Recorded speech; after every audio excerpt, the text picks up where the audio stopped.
ये अगर सुबह सुबह कर लो बॉर्डर क्रॉस तो ज्यादा भीड़ नहीं मिलेगी। जैसे हमने ग्रीस और बल्गेरिया वाला एक ही दिन में मस्त दोपहर तक में कंप्लीट कर लिया था, क्योंकि सुबह सुबह निकले थे हम। तो ये भाई यहाँ पे डाल रहे हैं गाड़ी का नंबर वगैरह। तो मेरे ख्याल से अगर चलान वलान हुए होंगे तो ये यहीं पे लेते होंगे।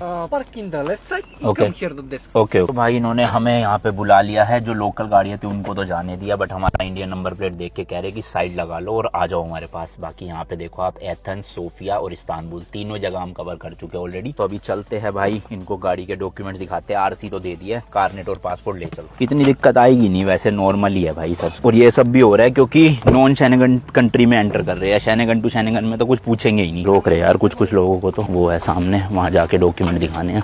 नमस्ते।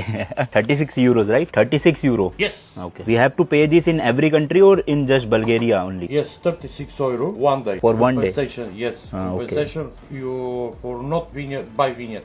Okay. If we stayed for 10 days, we have to pay 360 euros. 36 is for 1 day? Maybe. Oh, भाई। Europe very expensive. This is in only Bulgaria or in every country? No, only Bulgaria. Only Bulgaria, okay. Journalist, YouTuber, YouTube. YouTuber, Yes. TikTok. No TikTok, YouTube. We are on a road trip from India to London.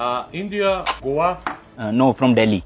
Goa. Goa is good. Yes. Good? Good, yes. Lots of beaches. For Goa, the best month is around November, December. Thank you. February. हाँ, thank you. अभी मैं आपको समझा देता हूँ क्या हुआ है। 36 यूरोस का जो है वो चार्ज लगा है, क्योंकि हमारी गाड़ी रजिस्टर्ड नहीं है बल्गेरिया में। और अगर आप बल्गेरिया में गाड़ी चलाते हो बिना रजिस्ट्रेशन के, मतलब बिना यहाँ की लोकल रजिस्ट्रेशन के, तो आपको पेनल्टी देनी पड़ती है। एक दिन का ये बता रहे 36 यूरो बता भी रहे और वहाँ लिखा भी हुआ है। बट अब ये कंफ्यूजन है कि एक दिन का है या ये पूरी ट्रिप का है, क्योंकि हम तो एक ही दिन रुके हैं यहाँ पे। बट ये कह रहे हैं अगर एक दिन का इतना, तो अगर 10 दिन रुकते हैं तो 360 यूरोस तो भाई बहुत ज्यादा हो जाते हैं। अब एक ही दिन के हमने लगभग 3600 रुपीज पे करे इंडिया के। अब ये छोटी छोटी चीजें है ना, तो ये यूट्यूब पे मिलती है ना, हमें पता थी ट्रिप से पहले, तो जर्नी में ही पता चलेगी और आपको बताते भी चलेंगे। बट हर कंट्री में ना हो भाई ऐसा, वरना तो बहुत पैसा लग जाएगा ये पेनल्टीज में ही। और ये चालान नहीं है, रोड टैक्स की वजह से है। बाकी ये वाली पर्ची दी है इन्होंने 36 यूरोस की, कार्ड से कट गए पैसे। बाकी यहाँ पे इन्होंने पासपोर्ट स्टैंप वगैरह भी कुछ नहीं किया, क्योंकि बॉर्डर 1 किलोमीटर के आसपास बचा है, तो यहाँ पे होगा वो सारा प्रोसेस। ये लोग तो ट्रैफिक पुलिस समझ सकते हो आप, वो थे।